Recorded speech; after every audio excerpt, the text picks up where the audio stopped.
Up now, if you start Boston, I can move.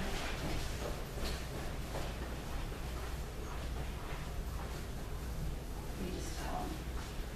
Just a few technology issues, and we will begin. I'm glad they had a good rigorous tech training course for all the people sharing.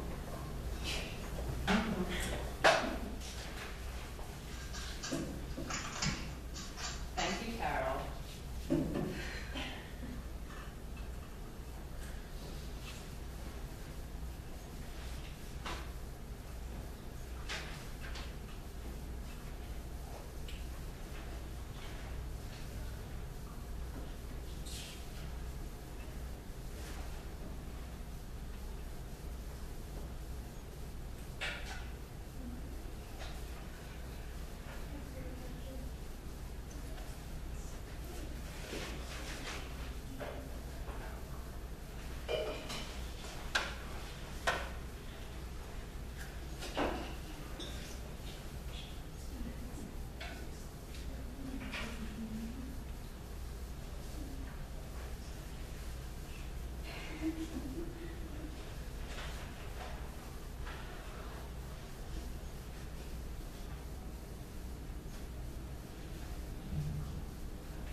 If that doesn't work, we'll just start. It's okay. Yeah, we'll just get started.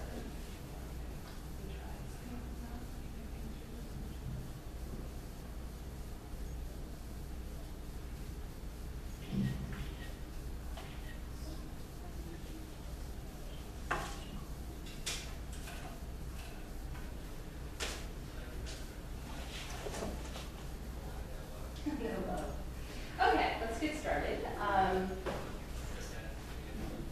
Corinne, can you hear me? Yes. Okay, I think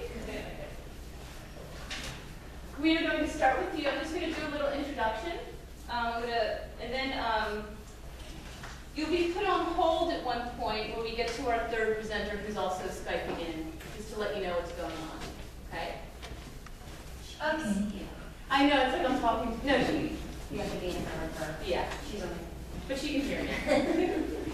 Okay, our first presenter is Corinne Chambers. She's a member of the International Center for Anarchist Studies in Versailles. Corinne is an anarchist translator who is currently working on an anthology of anarchist women from the 1900s to 1930s, as well as preparing a master's degree at the University of Toulouse in France. She is a member of the CIRA in Versailles, the International Center for Anarchist Studies. Let's welcome Corinne.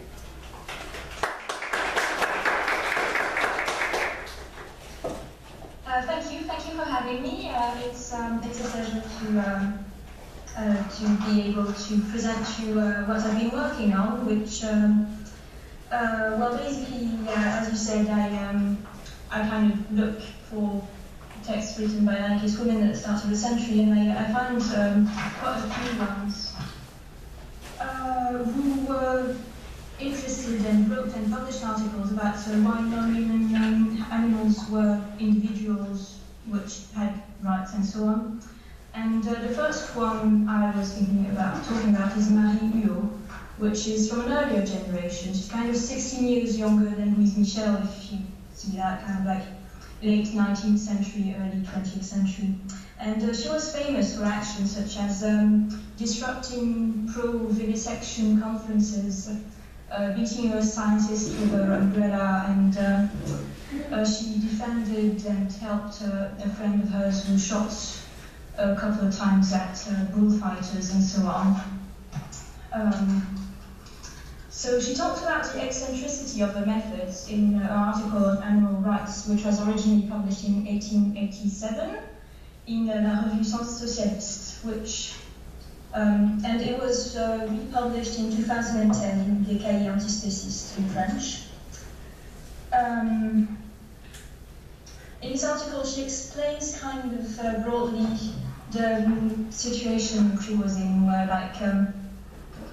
one of the vivisectionists basically was part of the mainstream animal welfare group, and she spoke up against it and got expelled for that, leading to the creation of a more radical group defending animal rights, basically.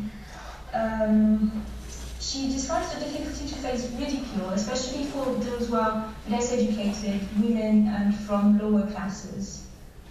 She writes, every time a minority of only a few soldiers is faced with a majority powerful enough through their numbers and authority, all methods of action which can make the enemy fail are good and acceptable, as extraordinary as they may seem. What some believe to be a nonsensical act driven only by impulse is perfectly reasonable.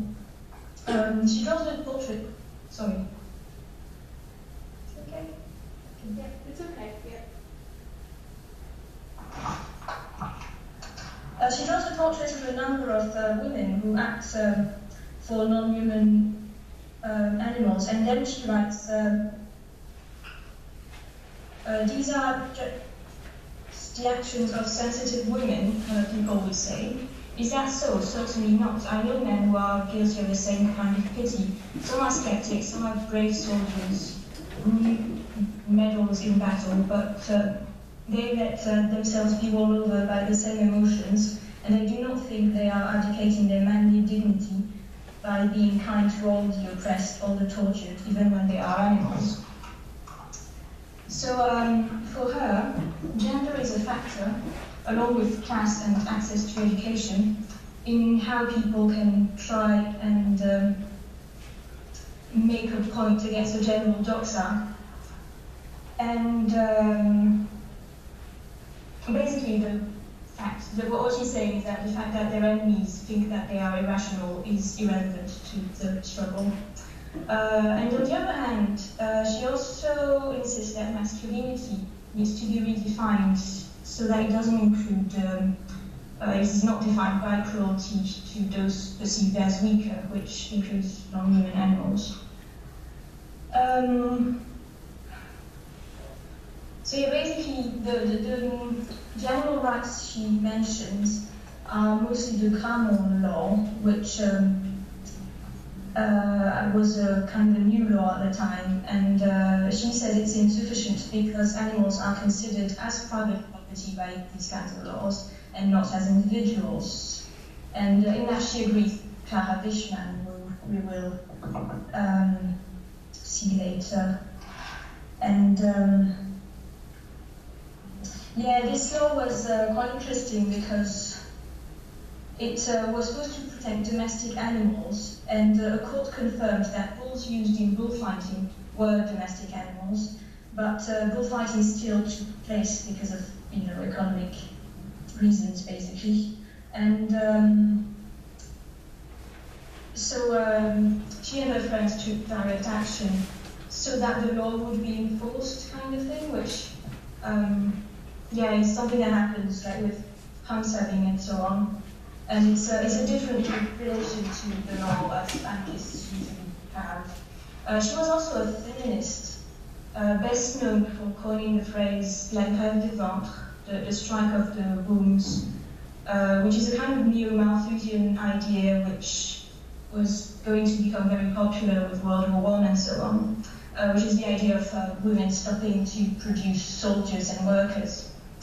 And she kind of develops the idea of hating humankind, and she kind of advocates in some places to let our species die from non-reproduction, especially in a pamphlet titled Le Mal de Vivre in 1909, which opens on those words: "We have often been accused of being revolutionaries because we demand some social rights for animals, anarchists because we don't accept that intelligence gives us towards our less gifted brothers tyrannical absolute power, and troublemakers because we want to change this order of things.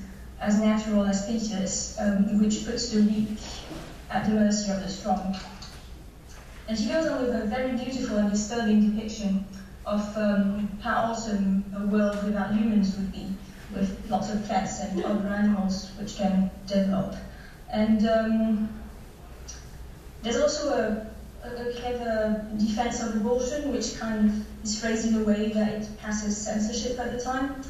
And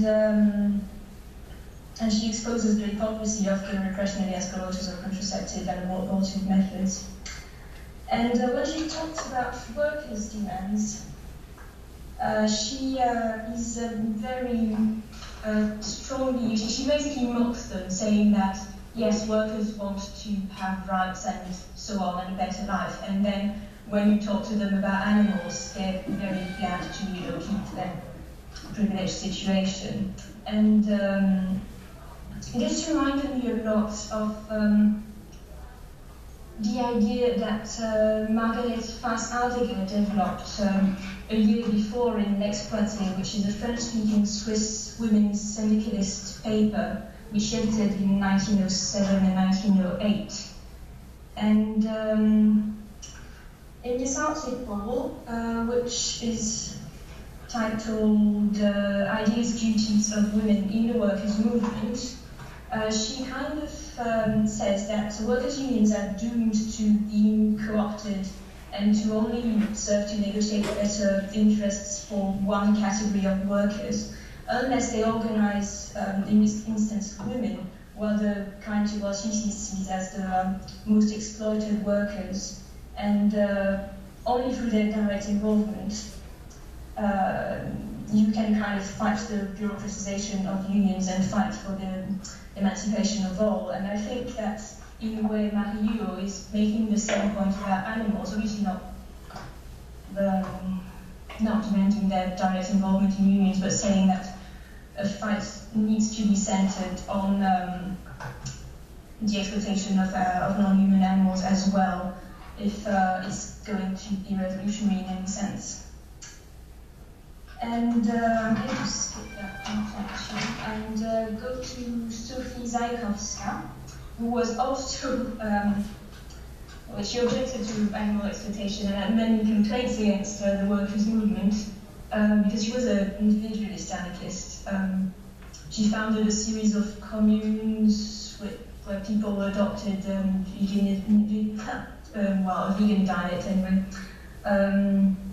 She was born in Latvia and studied in Switzerland, become a doctor specialized in nutrition and diets and stuff like that. So she was really an expert on that kind of stuff.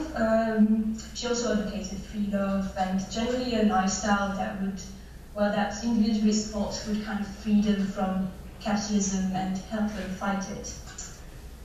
And the article I wanted to talk about is quite seasonal. It's about May Day actually, and about how it went from being about riots to being like a pacified demonstration, and from being a violent event to being about workers' demands pretty much.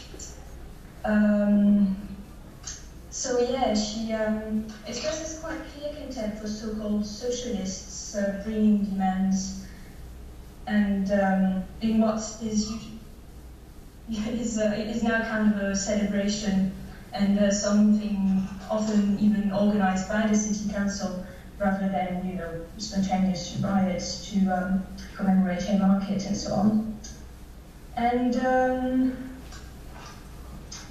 one of those workers that she has the most contempt for is a worker's wife, actually, who wrote an article in a syndicalist paper in which she complained that women don't have enough money left from their men's wages to buy beef to make beef stew for their men.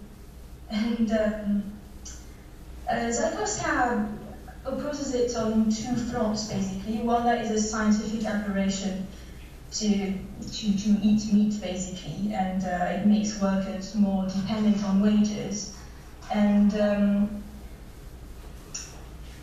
on the other hand, she also opposes it as because like beef stew is seen as like the middle of the symbolic of the family unit at the time, and she doesn't really like that kind of family unit. But the notation seems a bit hypocritical because a lot of writing about veganism, there is little that actually seems to change the rights in the family. She wrote a pamphlet in 1923 called You Will Be Vegan, basically. And the first part is a dialogue between a vegan and non-vegan men, and it's all about science facts and you know, making sure you have a diet that gives you strength and so on. And then there's oh my god, I'm out of time. There's a dialogue between a vegan and non-vegan women, which is mainly about cooking, and the beef stew is kind of replaced by a basconet, which is a kind of giant raw mixed salad. And recipes are presented as clearly as for the man's enjoyment. It's still kind of interesting because I guess they're one of the rare places where she actually mentions animal exploitation when she talks about honey. Like usually it's always kind of about scientific arguments for veganism and not arguments about animal rights. Probably because like the anarchist movement at the time was really obsessed with science and you know, trying to be scientific about everything you did. And yeah, I think I'm going to skip to the last woman I wanted to mention today, which is Clara Wichmann. She was a German anarcho-syndicalist, lived and worked in the Netherlands though, so she mainly wrote in Dutch. She was a lawyer and a criminologist, and she wrote against prisons, proposed bourgeois law, basically, and tried to develop anarchist ideas of law, legality, and rights. She was a strong supporter of non-violent resistance and very active against World War I and militarism at the time. And she extended her belief in non-violence to being a vegetarian and violence against animals. And she wrote in 1920 an article called The Right of Domestic Animals. She defined domestic animals as animals which are economically dependent on human beings. And so she starts with a discussion of how her colleagues thought it was really ludicrous that there was a kind of like law exam question or something which was about like who is the owner of a stork's nest on a house. And someone said like storks or something, and that was kind of like seen as a joke. But she's a bit upset about that, and she goes on about discussing the legislation about animal welfare at the time and how limited it is, for the same reason as Marie, or because like it's not centered on the animals, it's always centered on like the humans and who are like the owners of the animals. And but she said that there is something that most humans are against animal cruelty. And she said that what is sad is that most of those well-meaning people deeply resent such excesses and would very much like to do something against them, but at the same time they do not see the injustice of the whole system in which living conscious beings are exploited but are not recognized as living beings with individual rights. Hey,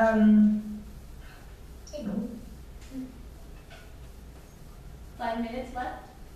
Okay, yeah, but I'm just it's the situation of non-human animals under bourgeois law to the situation of women under Roman law, and she concludes, so you see, this is about something completely different than pure excesses. This is about deeply ingrained, internalized mode of human behavior against animals. According to all customs, animals are considered as things which were given to Adam for his profit and pleasure. So yeah, well, I'm going to conclude on this, and I hope that you found something of interest in this, and if you have any question or anything, please ask. Thank you.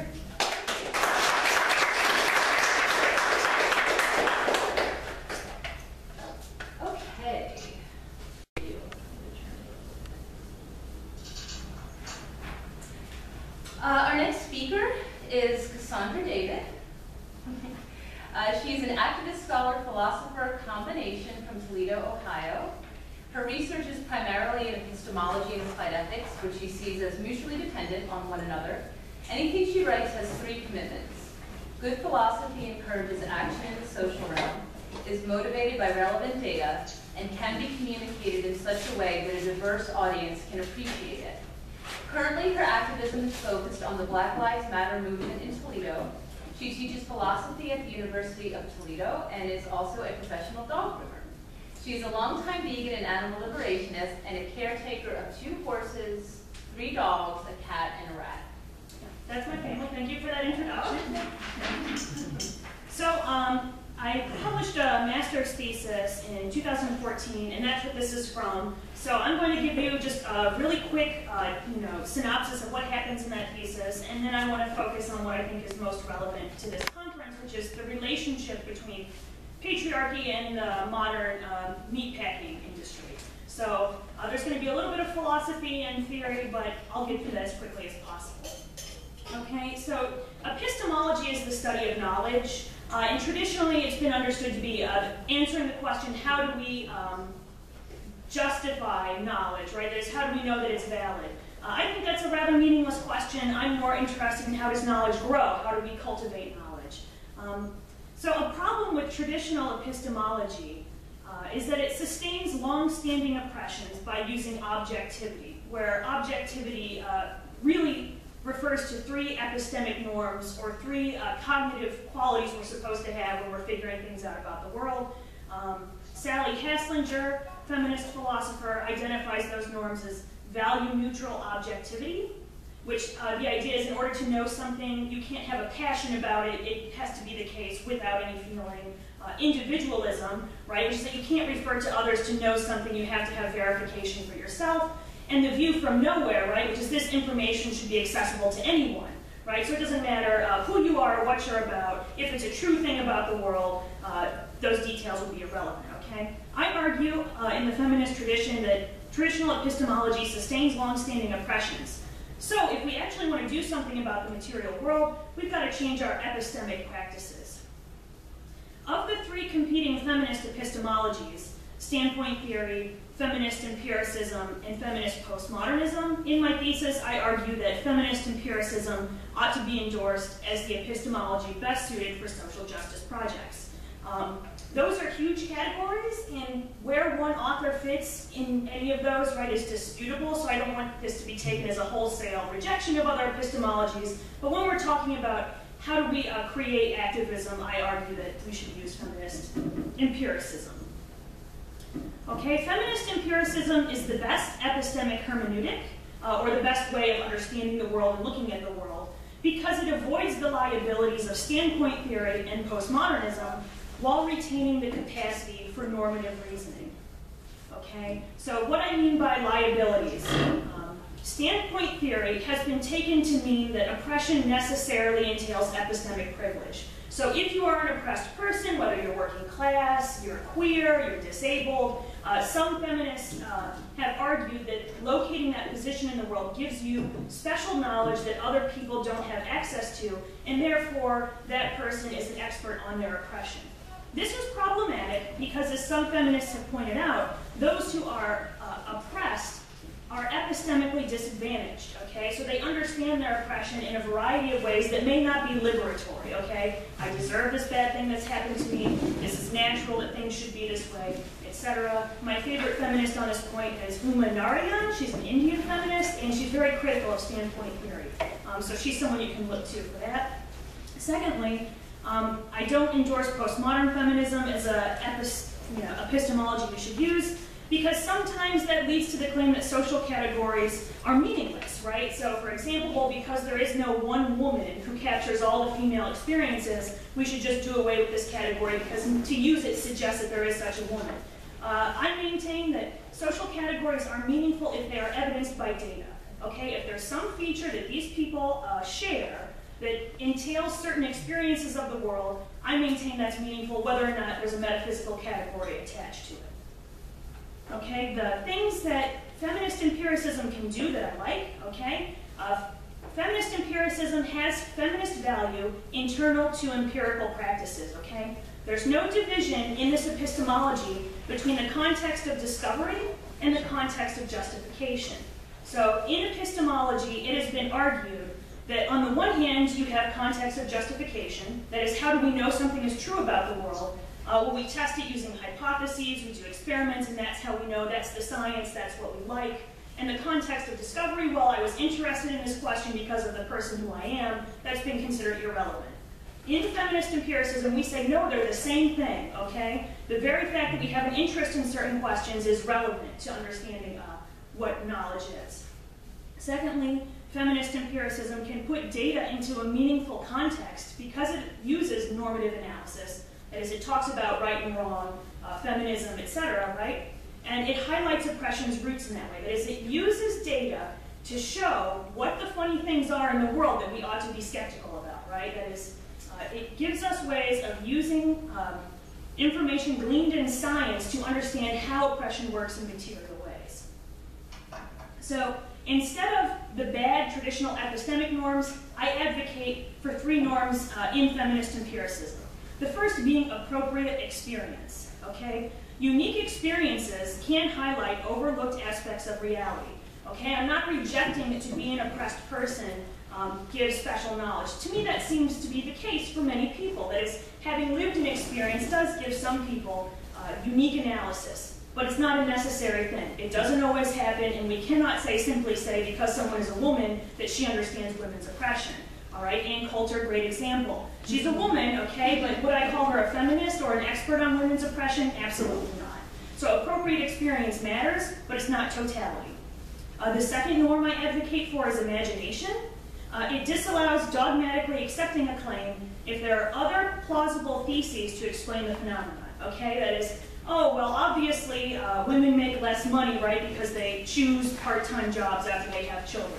All right, if there are other ways we can explain why women make less money than men, then we have to explore those possibilities, right? We cannot just say, oh, well, obviously that's the case. We're trying to be inquisitive, we're trying to unearth the truth, right? So imagination really matters. And then the third norm is reasoning, okay? We're trying to avoid past failures in future knowledge practices, and we want to create plausible theses in the face of relevant data. Okay, I maintain that the data matters. The way the world really is, in my opinion, should be the starting point for all theory. If we don't care about the way the world really is, that's just a really dangerous idea. I think it is so important. Okay, so in my thesis, I say, look, we've got to overhaul epistemology. We have to change the way we think about what knowledge is, and this is the most important thing we can do for social justice. And so in my thesis, I apply feminist empiricism to the livestock industry, right, in order to show, using data, that the livestock industry is an inherently sexist industry, okay? The livestock industry is the raising, slaughtering, and processing of livestock for human use. It's a deeply sexist industry whose sexist nature cannot be easily detected if epistemology does not internalize feminist value. Okay, there's this really important, dark, and scary thing about the livestock industry just beyond what it does. That is, it's not just that it abuses animals and, creates products out of live bodies. It's that it does other things too, right? It's a collection of these negative things that happen in the social world. And what I'm arguing is we won't notice those things if we don't look at the livestock industry from an explicitly feminist perspective. Okay? The thing that makes the livestock industry sexist, I argue, is corporate masculinity. Okay, so we can see the intersection of different concerns here. Obviously, we have the concern for the animals in the livestock industry. I'm talking about feminist or women's issues here, okay? That's already implied with the feminist empiricist hermeneutic. And now we're talking about capitalism, right? If you want to understand why the livestock industry is a sexist institution, you've got to start putting these things into the fold. Okay, so corporate masculinity, corporations are lean, mean, aggressive, goal-oriented, efficient, competitive but rarely empathetic, rarely kind, supportive, or caring. We can already catch the gendered language happening here, okay? Mean, lean, and competitive, aggressive, those things ping as masculine, right? So-called masculine traits. And on the other side, we have the empathetic, supportive, kind, and caring, so-called feminine traits. Okay? The brutal work that goes into the livestock industry requires extreme repression of emotions and self-care. All right, in order to work in the livestock industry, the worker basically is exposed to forced animal cruelty, a grueling work pace, managerial indifference, constant oversight of safety and hygiene measures, okay? If you're going to work in a livestock facility, you are going to do things that are very difficult for human beings to do. We know this is the case. There's the lack of care for the animals. There's a lack of care, self-care on the part of the workers, because that's what the work requires. That is, you cannot be self-caring, right? And you cannot be looking out for your safety in this environment. It's mutually exclusive.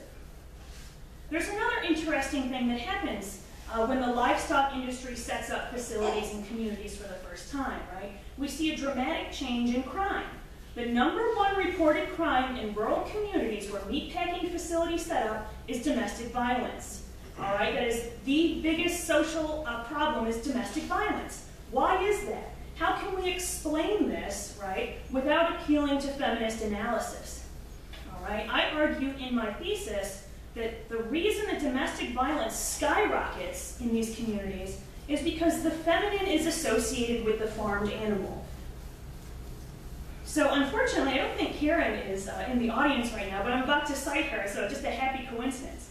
Karen Davis wrote a really powerful essay called Thinking Like a Chicken, okay? And she's trying to understand how patriarchy affects the livestock industry. That's how do we see male dominance as expressed through the livestock industry.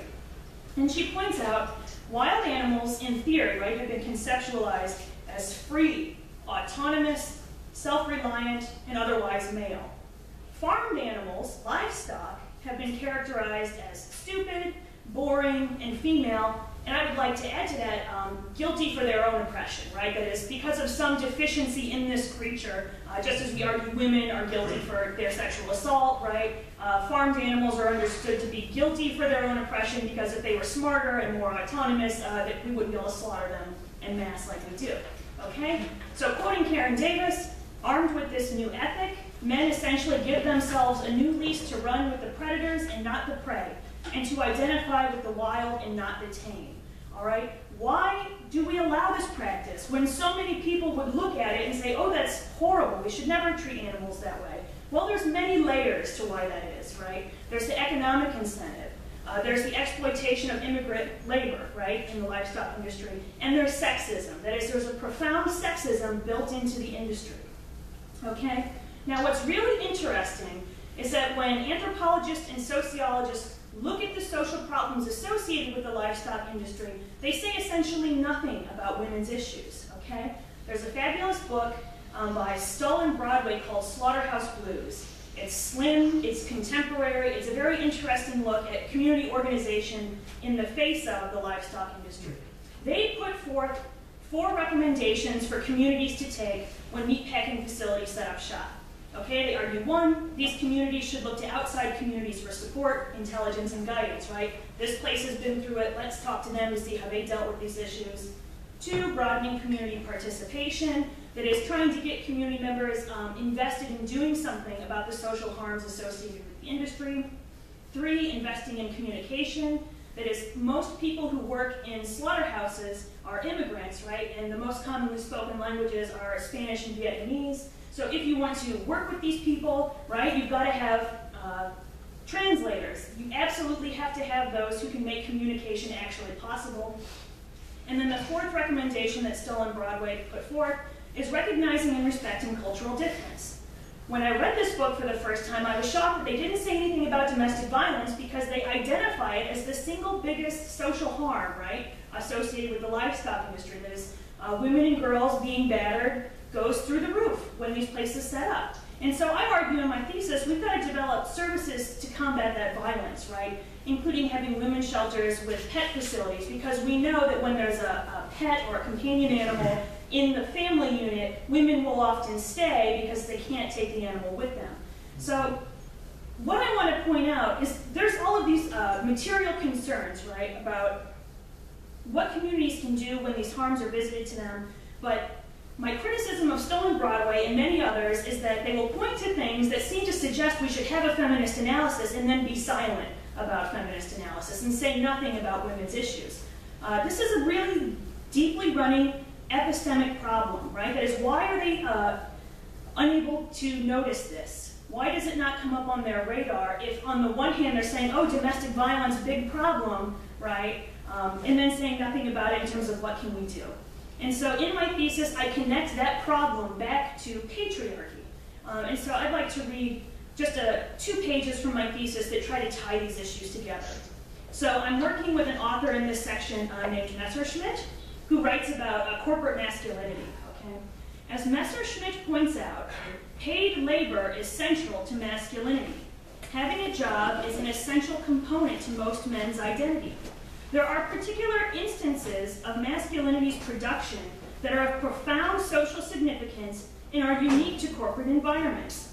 Gender is a critical structural tool that corporations use to protect their interests and to control how their members cognize their activities.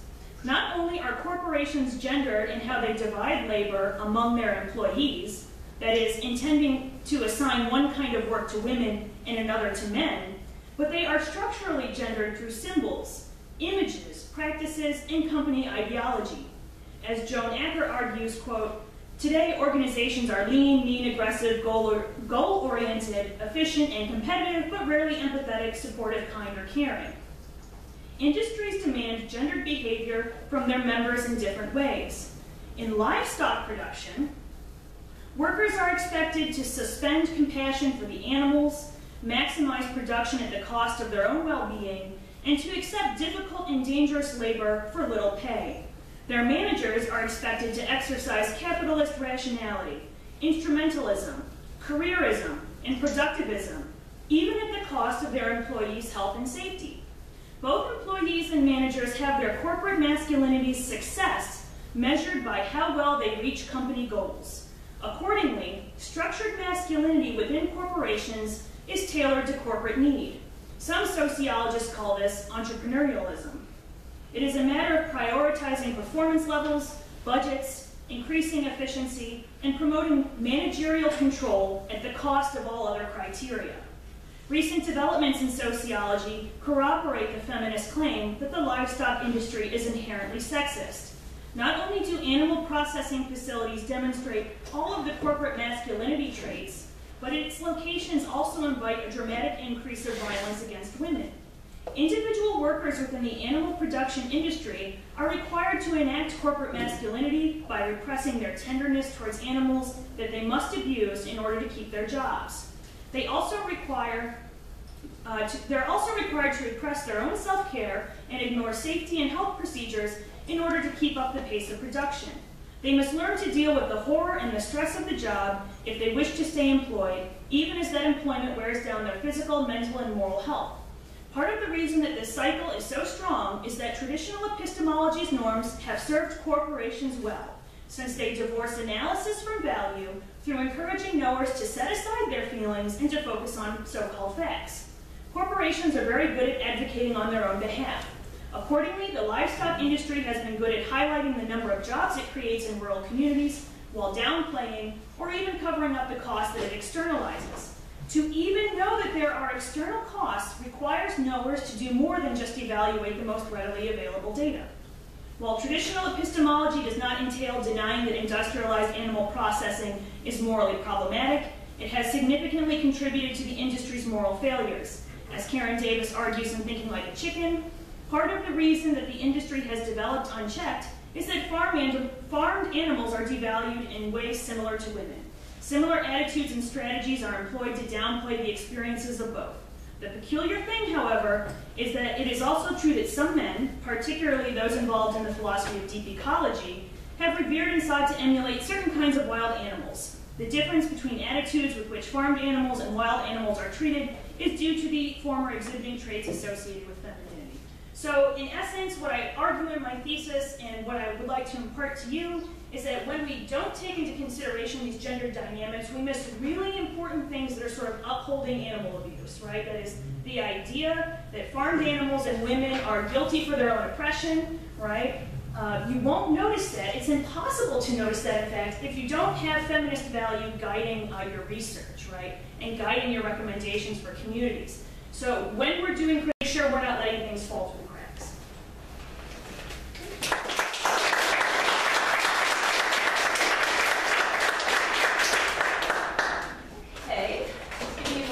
get Voss, and I'm told I need to turn the lights off in order to catch the speakers clicking, so.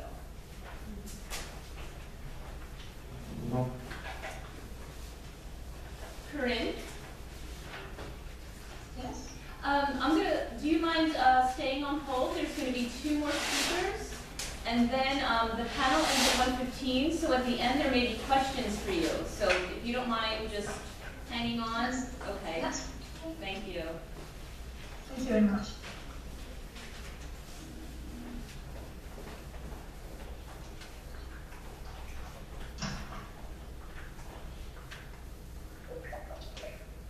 Voss? Hello? Yes? Okay. Let me give a brief intro of you, and then you can begin. Can you hear me okay? I can. No problem. Okay. It says there's an internet connection problem, but we're going to ignore that. Okay. Voss Stanescu is a visiting professor of communication at Mercer University and director of debate.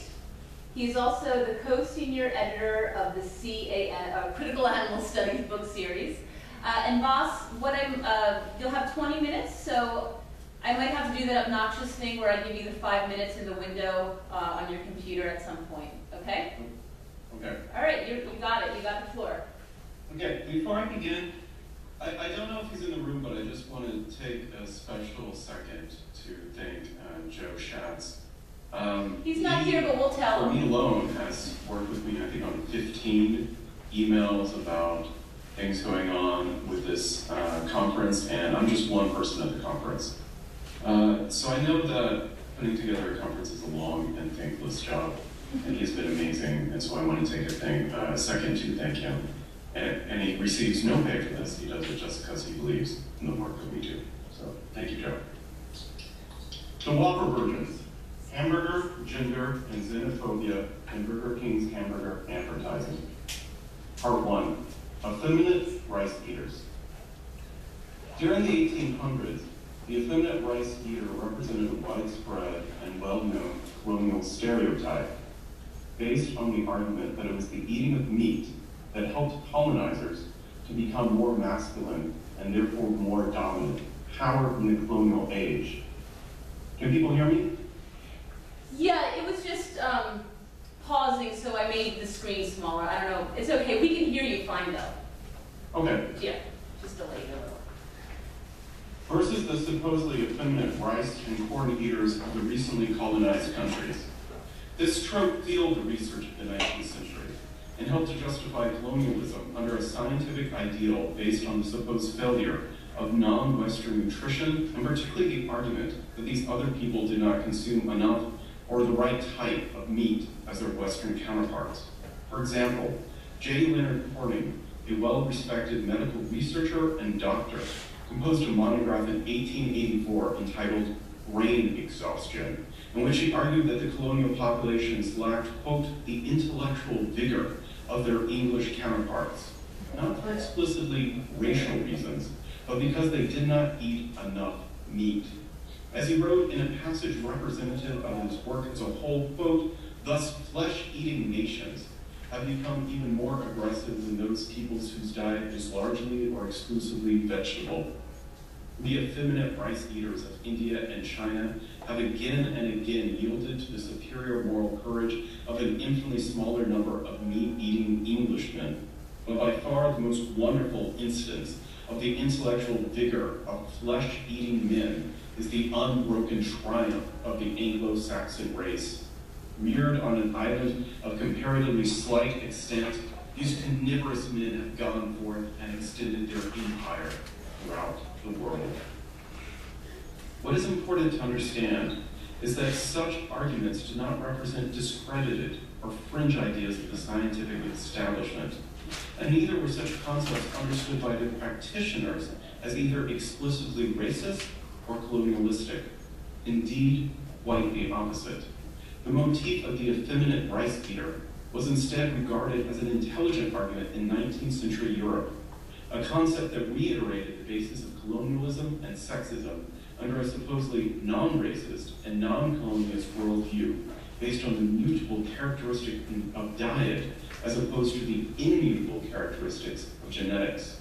Hence, the very appeal of the notion of the effeminate rice eater is that it represented an area of possible change and improvement, in contradiction to the notions of the colonial subject found in the treatises of genetic racism that could not be changed. The idea of nutritional deficiency tied to meat seemed to offer these colonial scientists a solution. Colonized populations could be helped if they simply provided the right kind and enough of Western-style meat. As Rachel Landau has chronicled at some detail, quote, for scientists, politicians, and writers, this democratizing power diet of white bread and beef, rather than climate or heredity, explained the West's industrious powers, intellectual achievements, and its overseas empires. Moreover, these claims about meat eating, gender, and race operated not only in expansionist forms of colonialism, but also internally against immigrant groups within the United States. Meat eating itself became articulated in the 19th century as the example of white privilege that differentiated American workers from immigrants, primarily Asians, who were again cast as, quote, effeminate rice eaters. In other words, racial and diet stereotypes, the colonial justification of European paternalism, and an internal hostility to immigrants became co-woven into a single worldview which portrayed all immigrants as both biologically limited and threatening to white American manhood because they did not eat enough meat.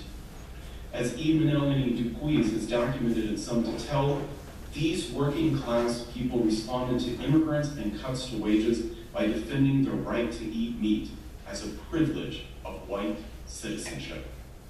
Dupuis claims that it was not coincidental that colonialism, native Union sentiment, and the decrease in the cost of meat occurred simultaneously. Indeed, she suggests that they formed a mutually beneficial relationship in which eating meat, a large amount of meat, the right type of meat, became a symbolic proxy for the issues of class, gender, and colonialism, and race privilege as they impacted the displaced white male middle-class worker. These market forces helped to allay working class fears, not by improving wages or conditions for the workers themselves, but simply by providing them with ever greater amounts of increasingly cheap meat. As Dupuis documents, quote, workers did not exactly win the fight over wages, but they did win the fight to eat meat, if not in the way that they had imagined. Part 2, the purest taste test in the world. Today, I would like to argue that a similar colonialistic and gender-based logic continues in contemporary advertisements for Western-style meat. In specific, I'd like to focus on the example of the 2000 advertisement, The Whopper Virgins, both because it was the single most successful advertising campaign that Burger King has ever run, judged in terms of either total number of viewers or increase in Burger King's stock price, and secondly, because it most fuelly embodies all of these same colonial and gender-based adages. However, while I focus on this one particular example, I believe many of these exact same trends can be found in a host of different advertisements for contemporary consumption of Western-style meat. In 2008, Burger King began a new advertising campaign entitled The Whopper Virgins, which consisted of 2 parts. First, a series of television commercials, each beginning with the same claim, quote, we traveled to the most remote parts of the world, to people who did not even have a word for hamburger, and we asked them to compare the Whopper and the Big Mac for the purest taste test in the world. And second, a documentary produced by Burger King, which revealed the results of this taste test or experiment.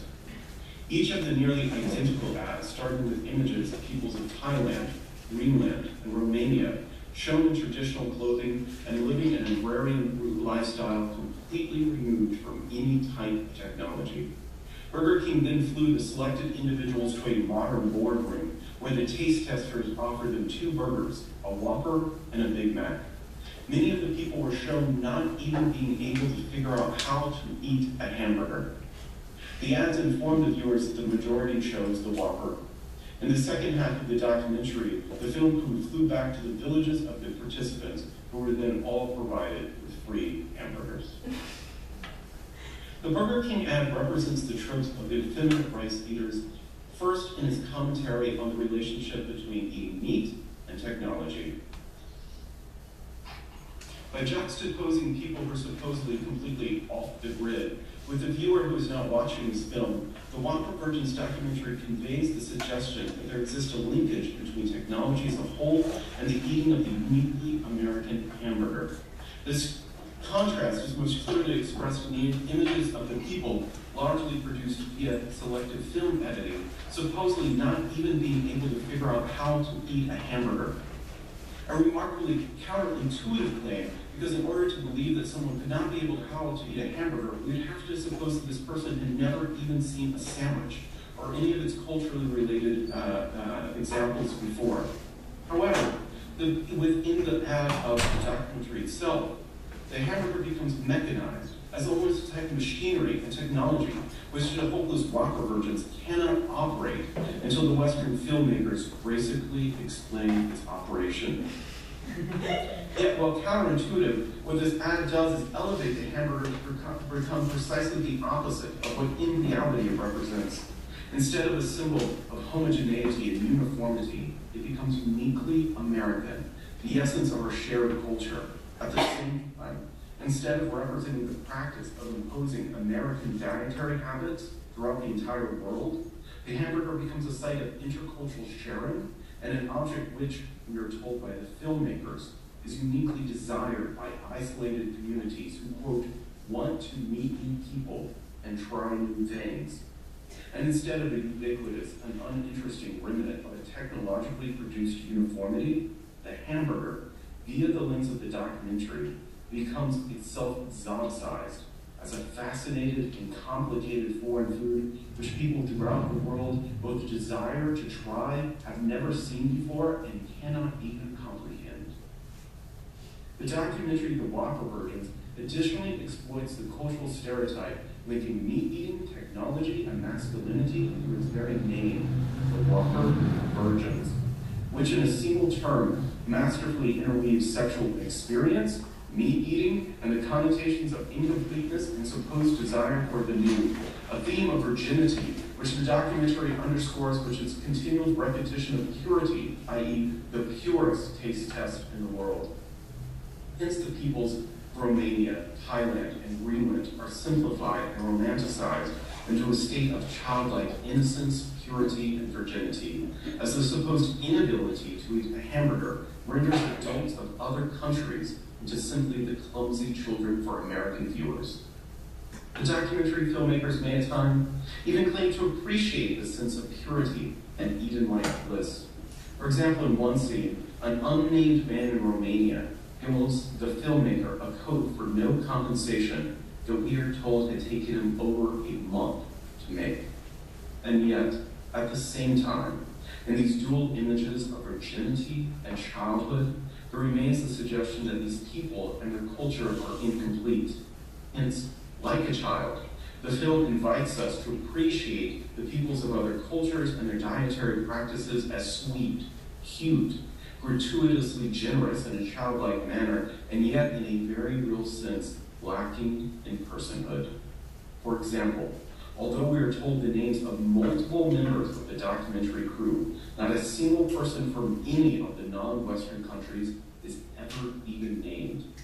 This produces such strange moments in the documentary credits, such as thanking the guy in Udeshti who let us run an extension cord from his house and loaned us a hammer to fix the propane tank, and even the guy who gave Kevin his coat. The documentary suggests that they are incomplete people, incomplete in terms of technology, incomplete because of their social isolation, and ultimately incomplete in their failure to eat meat.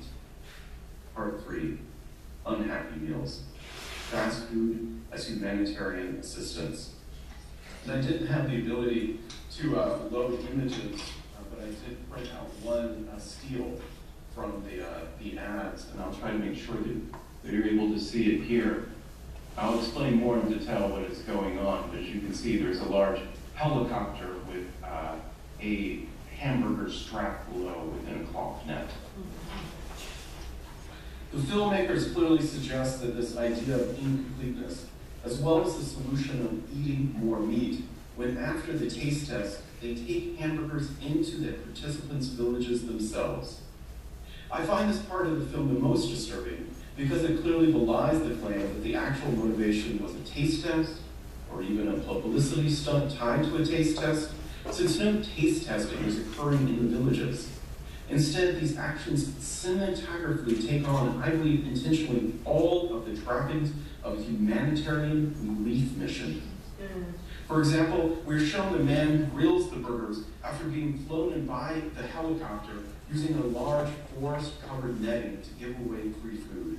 The scene is drawn from a set of images in which food drop-offs are universally displayed, an iconography of humanitarianism, which is underscored by the repeated scenes of the suggested poverty of the villages themselves, contrasted with the repeated actions of the filmmakers giving away food.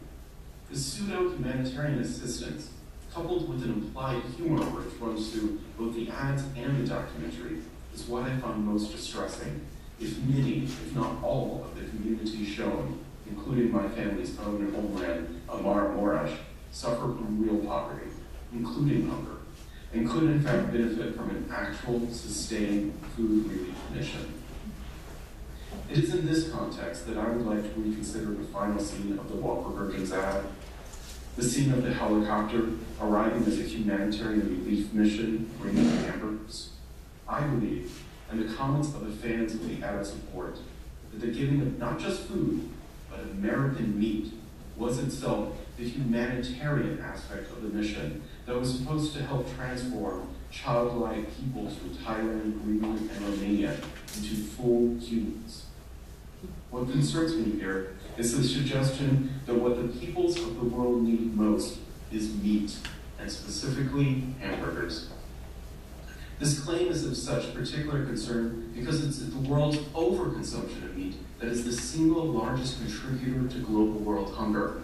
As such, the Walker Virgin's campaign recast one of the largest causes of world hunger as one of the solutions to the problem. Indeed, the only solution. Conclusion. It is my claim that we can observe certain continuities in terms of gender, race, xenophobia, and a fixation on the overconsumption of Western meat between the stereotypes of the effeminate rice eaters of the 19th century and the Walker Virgin's advertising campaign of the 21st. In both cases, non-Western peoples are portrayed by the West as lacking adequate levels of Western-style meat, which in turn is used to suggest that they lack appropriate levels of masculinity, technological sophistication, or even personhood. These stereotypes are in turn used to naturalize the poverty of the third world, arguing that it derives not from, say, market forces instituted by the Western countries themselves, but instead are derived only from the diet and hence the culture of the people themselves. Each of these aspects of Burger King's project work intentionally and synergistically together. It is because the documentary portrays the peoples of Thailand, Greenland, and Romania as suffering from a lack of meat, as the reason for their lack of technology and relative poverty, that the taking the hamburgers into the villages becomes within the logic of the documentary, the best solution and the ultimate act of humanitarian assistance.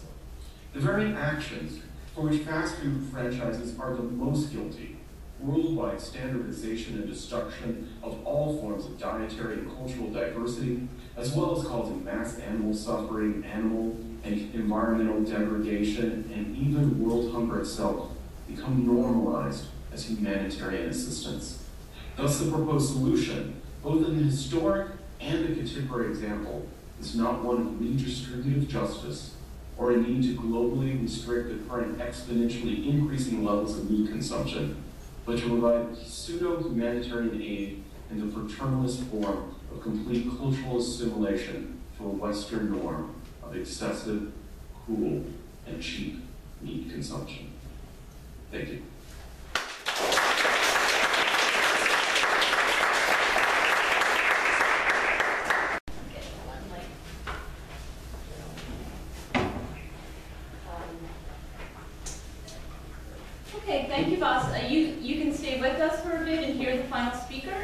then people might have questions. I would love that. Okay, I'm going to turn you around so maybe you can see. Oh, you need the, okay.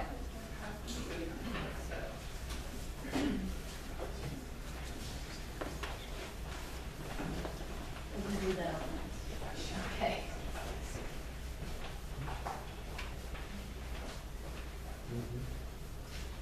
Okay, our final speaker in this panel today is Kelly Struthers-Montfort. She is a SSHRC graduate, Canada graduate scholar and PhD candidate in the Department of Sociology at the University of Alberta. Her research interests include critical criminology, women's imprisonment, and critical animal studies, specifically meat-eating culture, and the role of food safety laws in alimentary normalization. She is the 2014 ICAS Hilda Scholar of the Year. She sits on the ICAS board as North American Director and is an editorial board member of the Journal on Prisons. Journal of Prisons, Prisoners on Prisoners, I got it, okay. Her work has been previously published in FANEX, is that how you say that? Journal of Existential and Phenomenological Theory and Culture, Society, and the Canadian Journal of Women and Law. Thank you. Thanks everyone for coming. I hope that you'll see the same links that I've seen in the last few panels with what I'm going to talk about today. And I'll just get started. So I'm really interested in my dissertation in responding to Chloe Taylor's call for us to start thinking in terms of agricultural power. So I'm looking at recent developments in Canadian food law that were motivated and used as part of the election platforms for the Conservative Party at the moment. So food law and how they sort of mobilize and produce and reproduce species and meat eating through rhetoric of securing meat, and as this producing this as sort of a sustainable and practical. It will disconnect. No? No, as long as you don't hit the red button, hope to still be able to hear. Yeah. Okay. So what I'd like to talk about today, I'll just quickly go over the Safe Food for Canadians Act. And I think the use of the word for Canadians is really important to thinking about what the government is trying to reproduce and who they're appealing to in this way. I'll talk a bit about how I'm defining agricultural power and why I think it's important to focus on farmed animal bodies and human bodies.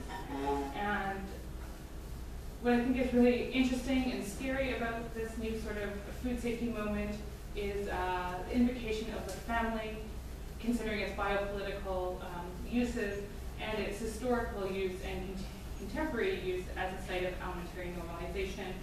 And then I'll go into some examples of the material functioning of food safety law at the moment and in the past based on archival research, some school curricula that reproduce meat eating as normal, natural, and Canadian. So quickly, the Safe Food for Canadians Act received royal assent in 2012. It's the first time that animals are referred to as food commodities in legal history. It really centers on, and here, so there's like this whole safe and healthy Canadians framework, which is sort of an extra legal government initiative through Health Canada, Public Health Canada, and other government institutions, the Canadian Food Inspection Agency. So this is one of their pictures of your Canadian family up there. This is our Prime Minister talking about a strong Canada, and food safety laws are one such way that will achieve this. And then, so the Safe Food for Canadians Act, they claim it's in response to zoonotic disease transmission. There was a listeriosis outbreak in deli meats in 2008. 22 sort of vulnerable persons were killed because of it. So, and they were older adults in nursing homes, stuff like that. And it's particularly difficult for children. So, to deal with listeria, there's no mention of what happened to farm animals. And then, again, the Safe Food for Canadians Act is part of the Healthy and Safe Canadians framework. So you might be asking why I'm concerned with law and speciesism. But I'm arguing that they're a tactic in an ongoing project of eating meat. They produce farmed animals as commodities. They claim to respond to foodborne illness and zoonotic disease in order to secure animal flesh, but we've had laws of similar logic since Confederation, and those are from English law. sort of that we inherited as a colony. They do establish a certain role of government, which has also remained pretty consistent. They revealed the contemporary operation of sovereign and biopolitical power relations, so there's an emphasis on trying to differentiate good and bad circulation. Good circulation is keeping dead animal parts in economic circulation and for export, and food safety norms are now required in order for Canada to continue to be an agricultural exporter, and that's one of our big things. And then there's the rhetoric of optimizing populations through securing families. It supports the animal industrial complex, and it really turns on Nordic Canadian values. So this is, I think, really important to think about the family. So in the 2010 speech from the throne and in public relation materials from the Harper government advancing this act, the family is interpolated as a unit threatened by the risk of foodborne illness and thus in need of protection. This protection, the government claims, can be achieved through tougher food safety laws, and this is sort of paved the way for a lot of biosecurity, traceability, mechanisms for farmed animals, and they're trying to genome sequence listeria as a way to deal with this, and that's funded in part by the government. So the government claims that these laws help make Canada the best place for families, in that these laws are working in the terms of security. Harper is saying, regardless of profession or trade, of industry or region, Canadians have always striven toward a common objective, to make a home and nurture a family. For many Canadians, there can be no greater accomplishment than to provide for their children, to contribute to the local economy, and to live in a safe and secure country. Our government shares and supports these aspirations. So here the nuclear family is imagined as a common objective that unites the nation and its citizens. It also becomes linked to community building and public safety of the nation. And food safety law is a precondition towards meeting these goals. So this reveals the family as a cell through which normalized elementary identities are reproduced and deployed, and food safety habits and regimes are one such way in which a normalized identity is reproduced, and the government positions food safety legislation as one such way this can happen. So here the Prime Minister again says, protecting the health and safety of Canadians and their families is a priority for our government. To assure parents that their children's food, medicine, and toys are safe, our government will reintroduce legislation to protect Canadian families. So for this presentation, I'm going to present some of my preliminary analysis regarding the extra legal effects of food safety law and how it's materially operating through the social. I'm going to focus on how this targets the family, how the family is a site where food choices are cultivated and exercised, habits are produced, and not only is a family site where these habits are reproduced, but it's where food safety practices are a mechanism that reinvests in nuclear family. And this is aligned with dominant national interests and identity. And so these food safety laws are sort of a precondition as well for our EU free trade agreement and other export things. But so there's a really strong emphasis that the government places on its role as protecting Canada, protecting Canadian families, but then there's a whole litany of public health campaign and exercises and regimes wherein the consumer is responsibilized to take up these sort of practices to ensure their own safety. So at the moment I'm working with this definition of agricultural power. In my previous work, I'm considering how agricultural power is deployed through these food safety laws and how biosecurity mechanisms operate to target and shape and produce farmed animals toward economic ends. So I'm defining it as a cluster of political technologies of power that operate according to biopolitical frames of supporting human population. But for this presentation, I'm really interested in also how agricultural power is read on human bodies and human consumers. So Foucault writes that effective history, so genealogy, shortens its vision to those things nearest to it, the body, the nervous system, nutrition, digestion. For Foucault, the body is an inscribed surface of events, and I'm analyzing how the human body is a point of application for and vehicle of agricultural power. And specifically, I'm considering how elementary norms premised on speciesism are reproduced as components of political projects and deployed through the family, public health agencies, and other disciplinary institutions such as the school. And in order to consider this, I think it's important to think about the rise of nutritional science and how the nutrition of state or nations becomes an increasingly prominent concern of nation states in the mid-20th century. So there becomes sort of this measurement of all of these nation states, and the UN sets these norms, and then our nations go out and do these surveys of their populations, and then it says, okay, Canada's lacking versus the UK in these sorts of things. Our population isn't strong. So food becomes a way in which to bolster the nation.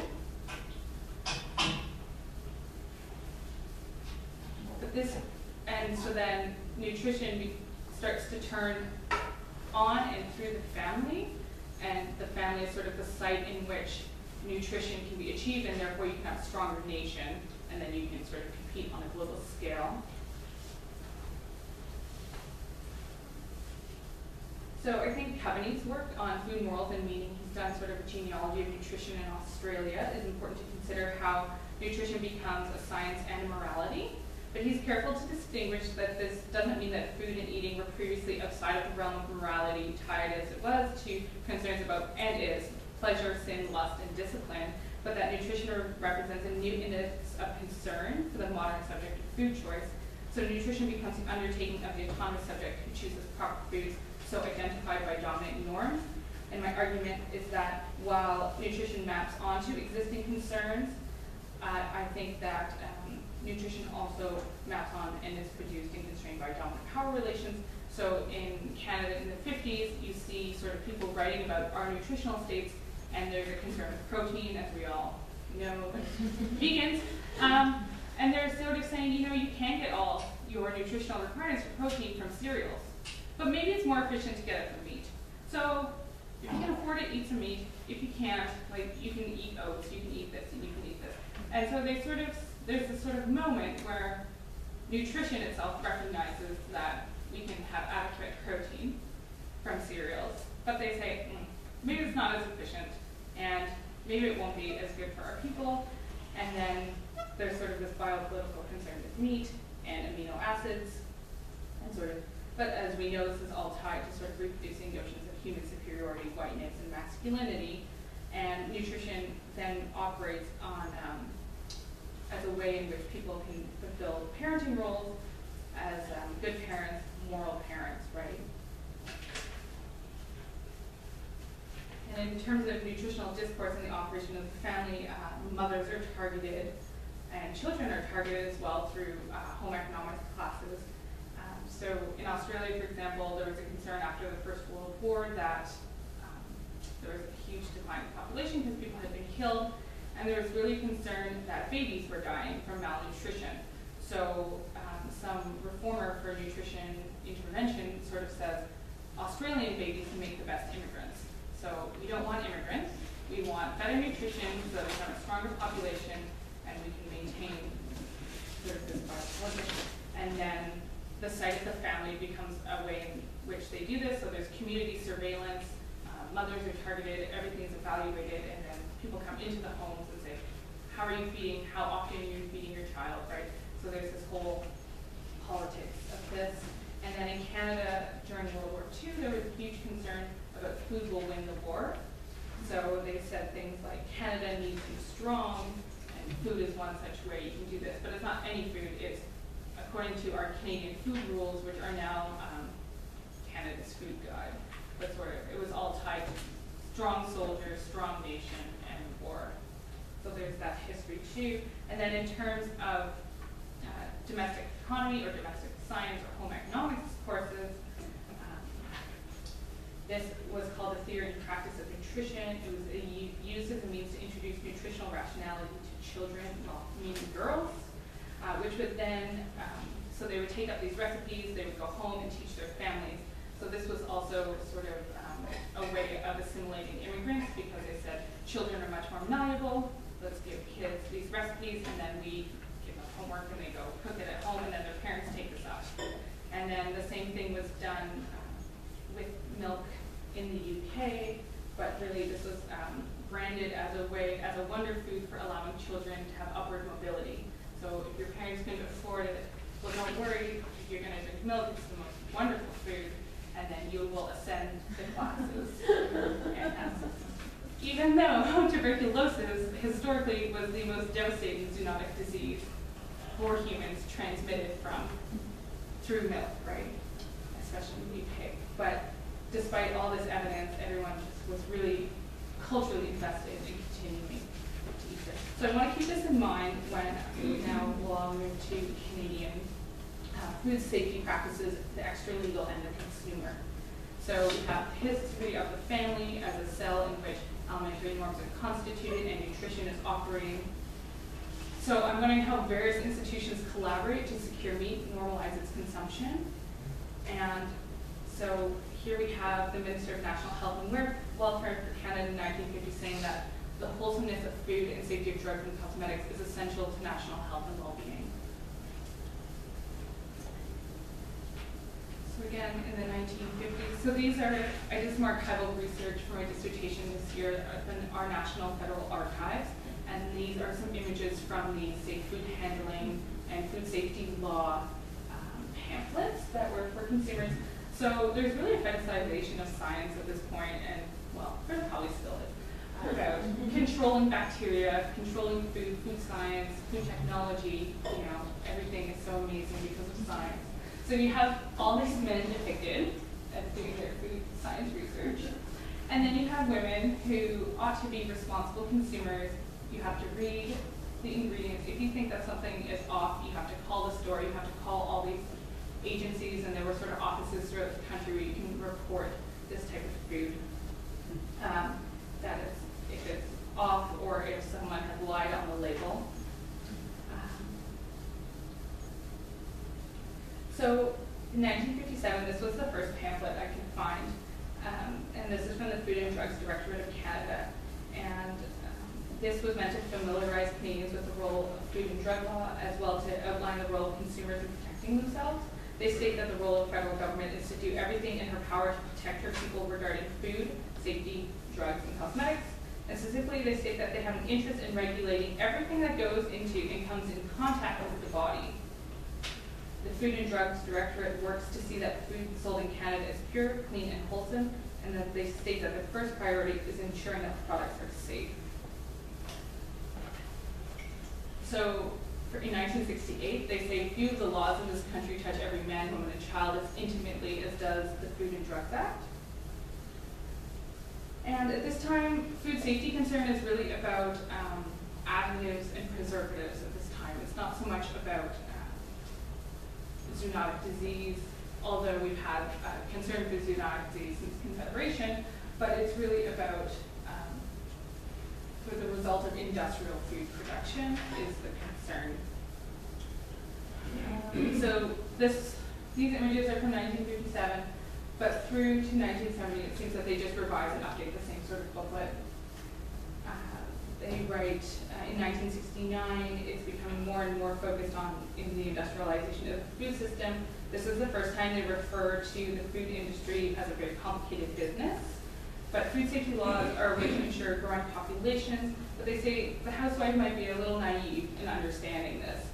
So they say the housewife of the last century could not have imagined today's supermarket with its endless variety of attractive, tasty, and easy to serve foods. These are not pioneer times anymore. This is industrial science giving us so many options. You should be wary, but don't worry, we regulate the level of pesticides. No concern there. In the 1980s through 1990s, there's the securing of meat eating, and this one is called Food Safety in You. It's all in your hands. So you have the hand there. And then in the 1990s, it's really a concern with foodborne pathogens in meat. There's a moment of uncertainty in meat eating. In 1992, there's a conference of the Vet Association of Western Canada, and their subtitle is How Do We Convince Canadians That They Need Animal Agriculture? Vegetarians are listed as a threat to their industry. So is seafood. But, and even though this is a point in Canadian history where there's been academic claim that Canada was one of the most progressive in terms of gender-specific policymaking, in terms of food safety, you still have the rhetoric of the typical homemaker has a vital role to play in safeguarding the health of others who depend on being served safe food, poisoned nor killed from eating meat. And this is our contemporary moment, which they are saying is so essentially had from the 50s, which is clean, separate, cook, chill. Again, there's really a consistent interpolation of the family. You have food safety norms, and then you have all these different groups for different concerns. So this shows vulnerable and special groups are listed as children, pregnant women, older adults, and First Nation persons. So obviously these are white male adults who the norms are rated for. But this, I think, is most insidious and creepiest sort of thing right now. This is public-private partnership, and by private, it's agribusiness. There's about 60 different industrial agricultural firms that support this. And this is curriculum for, on the left, this is for children from kindergarten to grade 7.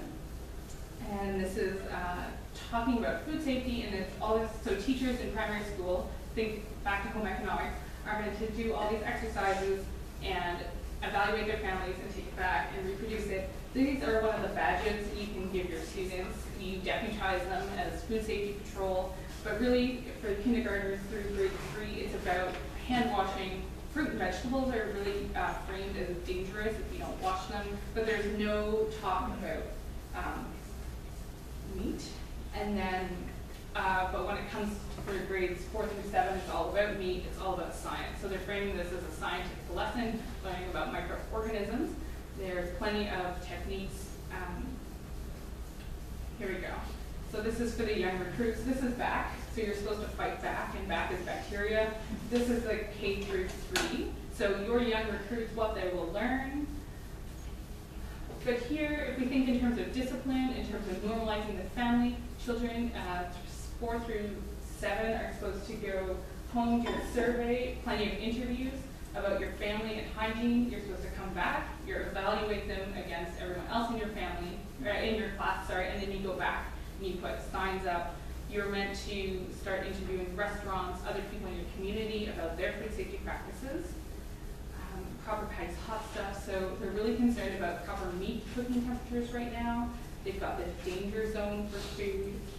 You're supposed to bring in hamburger and cook it, and then you sort of reflect on what you learn. And then this is another, oh yes, this is Mrs. Cookwell at the bottom.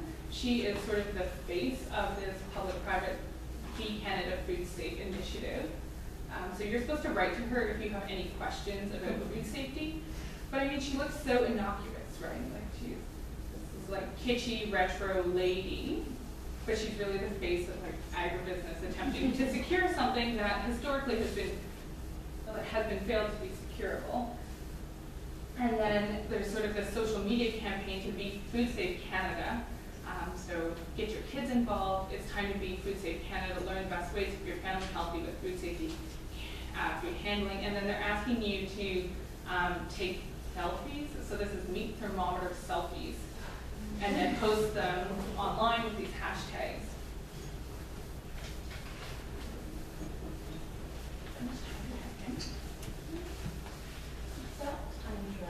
I mean, some people take all the time. No, I do finish. I mean, there are so many weird exercises, and the beef patty one is just, there's also ones where you're supposed to cut sponges into chicken legs, and then you are supposed to dye them red to see how raw meat juice is transmitted. So you know that you're supposed to use separate shopping bags for meat. You're supposed to keep them in a separate place in your fridge. So there's this whole economy of knowledge. You're supposed to bleach your cutting boards. You're supposed to have different colored cutting boards. You're supposed to watch your family when they are cooking, and then you're supposed to point out what they're doing wrong, and then you come back to school and you talk about it with your teacher, who is sort of interpolated by this curriculum. So just to sum up, I think food safety law really is working well against sort of turning on this notion of protecting the family. But if we consider the extra legal, there's one way in which speciesism is reproduced and meat eating remains recalcitrant. This targets in turn on heteronormative family. Food safety operates as a moral index of concern within the constraints of dominant nutrition in terms of parenting and relationships to the self. And I think this reveals how agricultural power is inscribed on farm animal bodies and the bodies of human consumers. Thank you.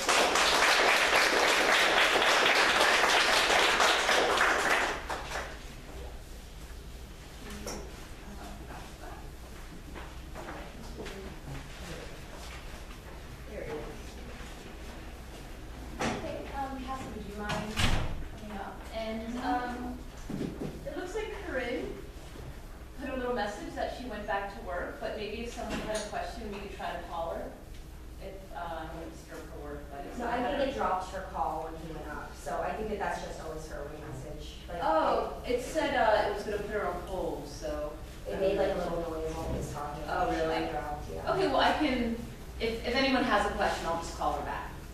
How's that? And I'll kind of turn boss here.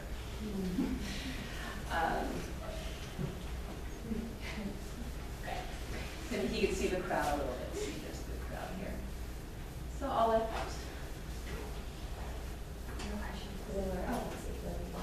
there's 3 questions, if I remember. I think I got everybody, but.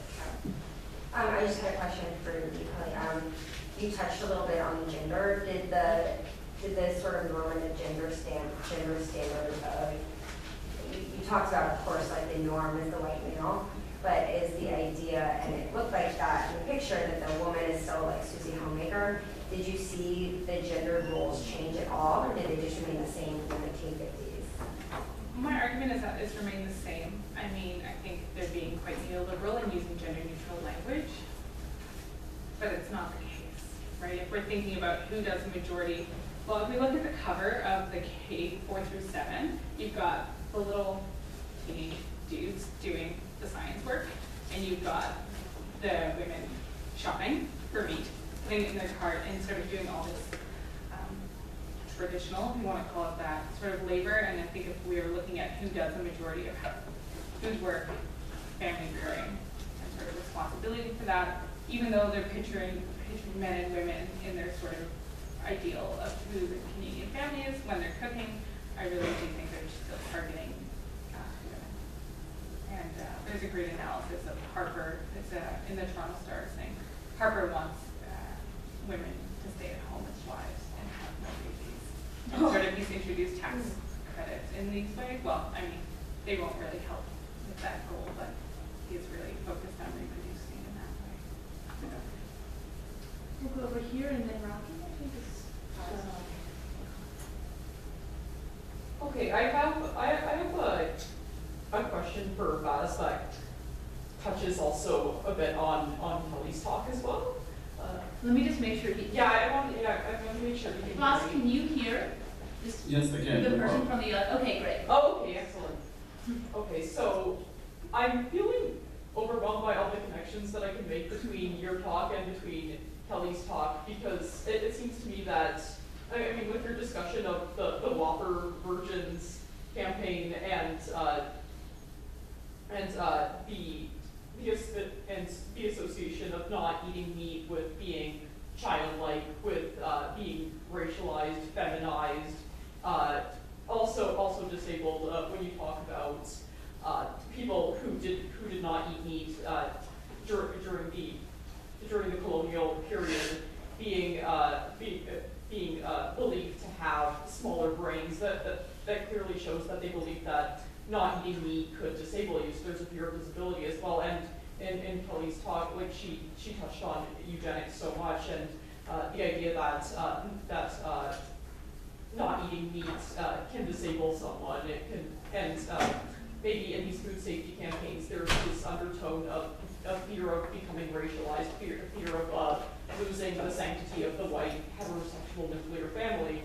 And so I had two specific comments to make. Firstly, during about your discussion of non-English people being believed to be less intelligent and to have smaller brains. I was thinking about that in relation to the claim that you'll see in pop culture made by some committed carnists that, oh, we should eat meat because our brains became big because we were meat eaters, and we would never have become that intelligent if we did not eat meat. And so people sometimes use that as a justification for eating meat, and I was wondering about that as a case of persistence of this trope. And also, your discussion of the feminized rice eater, immediately what came to mind was Carol Adams' Eat Rice, Have Faith in Women. And maybe I'm going out, maybe I'm making a tangential connection a bit, but I was thinking about about the paleo movement, and recently Paleo Chef made a really ridiculous comment in his quote-unquote paleo manifesto about Carol Adams, and he said that Carol undermine traditional masculinity with her statement, "Eat rice, have faith in women," and he was saying that he was basically, the way he was talking about meat eating, it was of course very ideological, and he was basically projecting the capitalist patriarchy onto early humans, and saying that the paleo diet is like a reinstitution of a time when, he said this, it was totally ridiculous. He was saying that originally men hunted and they provided for their family, and the women gave them in return. So your talk reminded me of those two particular things, and I was wondering if you could comment on that. I would really love that. Thanks. Yes, thank you for the fantastic commented question. First off, actually in the paper itself, there are multiple references to this pseudo-biology that you referenced of brain expansion, and you are 100% correct that one could create a genealogy from the 18th century ideas of the effeminate rice eater, not only to contemporary advertisements for meat consumption, but to the currently well-respected scientific claims that it is meat sharing, creating fires around meat, that is solely behind the claim of human expansion of cranial abilities. And these are coterminous ideas, and I think they underline these same sorts of advertising campaigns or dietary suggestions that are being given and are part of the way in which racism and diet are interwoven. Yeah. Secondly, also, my paper is absolutely grounded on the work of Carol Adams and many others that have documented these same types of claims, not only in this one particular ad, but for example, Carol Adams takes particular task other Burger King ads where the earlier feminist songs are appropriated just to be able to eat meat, and the entire iconic imagery that displaced male workers might be feeling driving a minivan, eating quiche, whatever, are utilized, and the solution to all of this is just to eat more meat. And so what I believe is happening is a very similar situation where certain male workers that are feeling displaced of traditional examples of white male class privilege are substituting this displacement of the privilege by ever more eating meat and more advertisements that are playing on this insecurity. So I hope those respond to what I thought were the two main comments. Okay, thank you so much. Yeah, I pulled up that quote because I read that article too. Yeah. So what he says, so this is John Duran. Yes. It's fabulous, right? Adams's meat-hating, man-hating mantra, "Eat rice, have faith in women," is intended to undermine the male culture of meat eating, thus undermining male power, thus reducing rape. And I would say to him, yeah, duh. That was Carol Adams' response to that too. Rocky? Yeah, two separate questions, one for Sauce and one for I was wondering if in any of your work on kind of the history of this, if you encountered anything kind of centered on soy, because that seems to be a food that's presently definitely associated with veganism, but also associated with emasculation and any links with that, and kind of general emasculation of Asian men, and also the whole kind of estrogen scare associated with it. So I'm just wondering if you've kind of encountered that at all.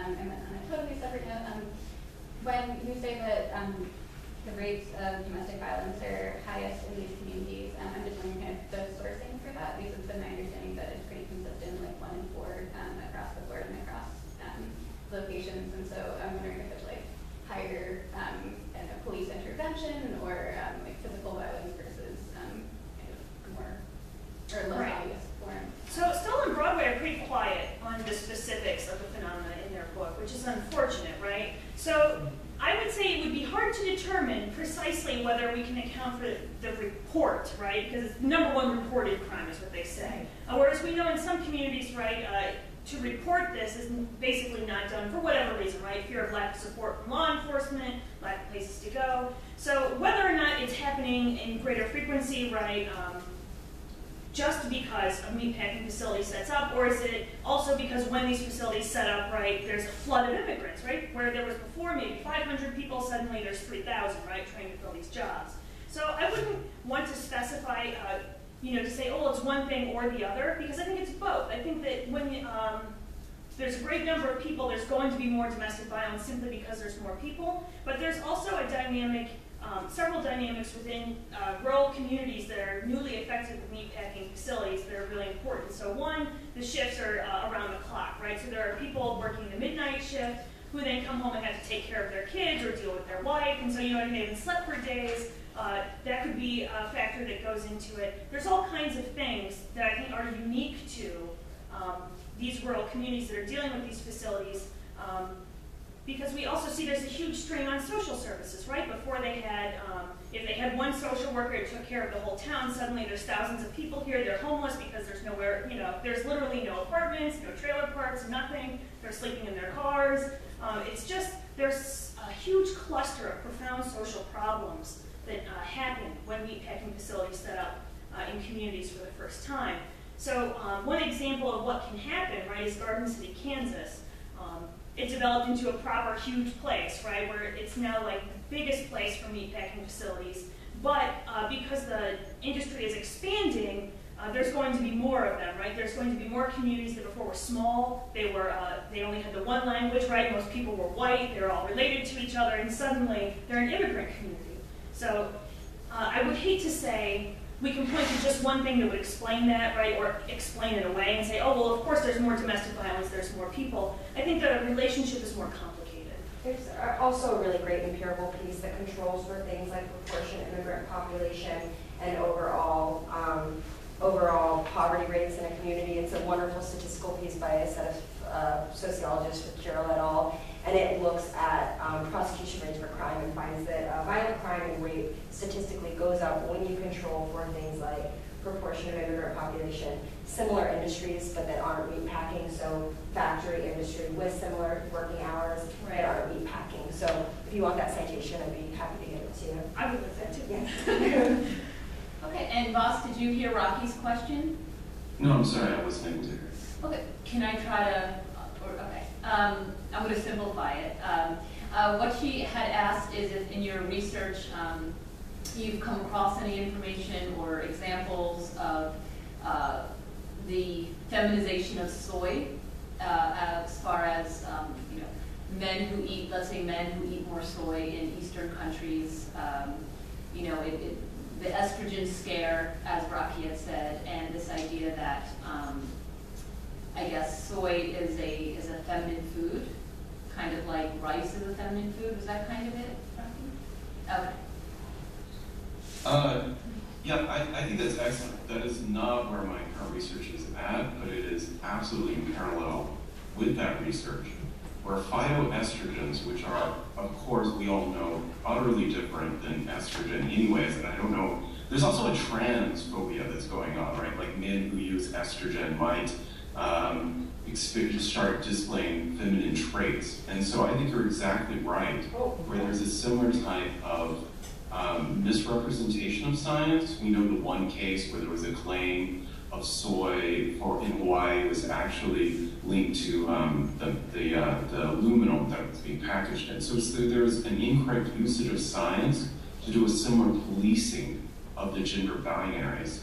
And I think that does connect with the effeminate rice eater argument, and that the effeminate rice eater was a discourse focused primarily not on women, but on men. And the argument being that these men were not masculine enough. And that is still the target demographic when we see these advertisements, be it for Whopper's or Kyle Jr. They lack the masculinity that can only be achieved via the meat.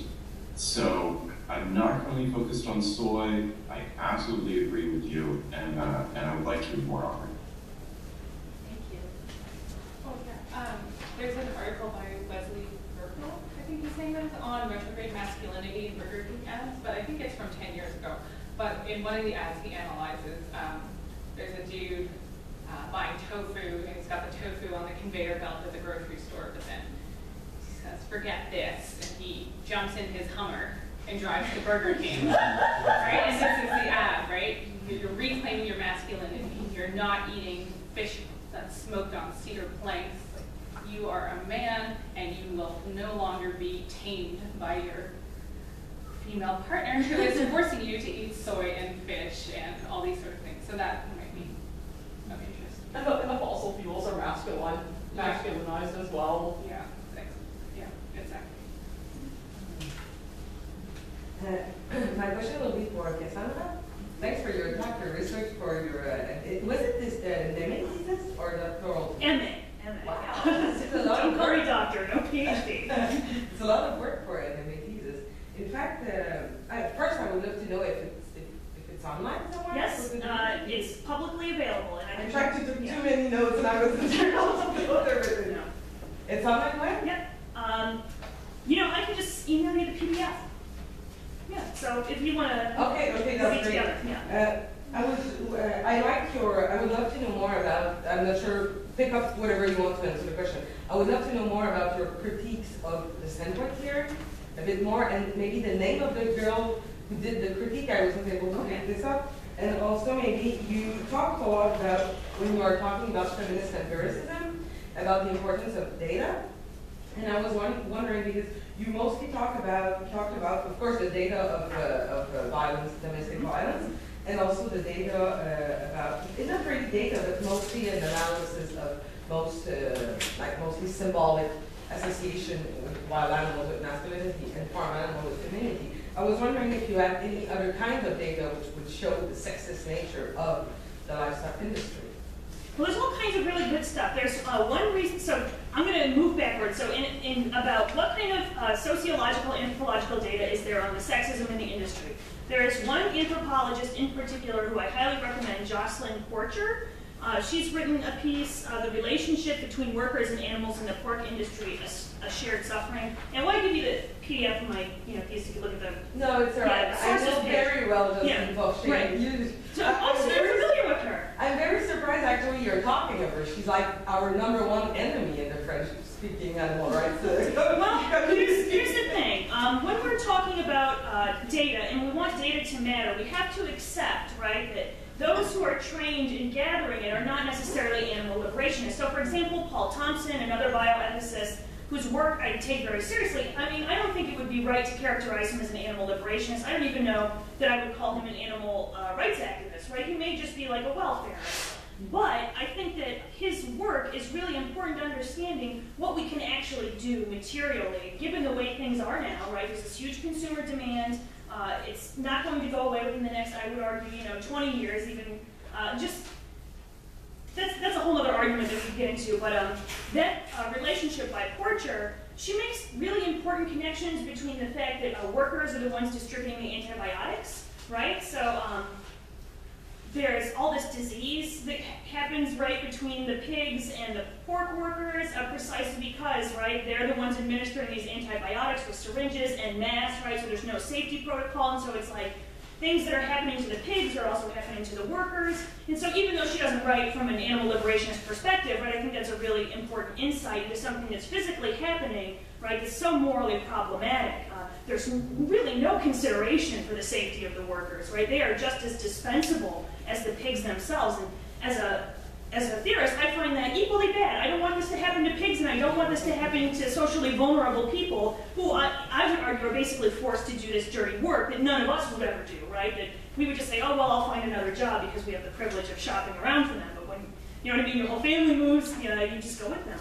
So as far as the criticism of standpoint theory goes, the author I always look to, and she's always published alongside Sandra Harding, who is the author or the creator of standpoint theory. So I wouldn't say Uma Narayan doesn't share any characteristics with standpoint theory. I think she does, but she's very critical, right? And she says why, writing from her perspective as an Indian feminist. Her argument is basically that standpoint theory developed to address philosophical issues that white feminists and industrialized nations were facing, right? So this idea that, well, in our culture, we've deified science and this rationality, and so we have this backlash against that, which is standpoint theory, right? Oh, well, it's just your lived experience. That's what really gives you the knowledge.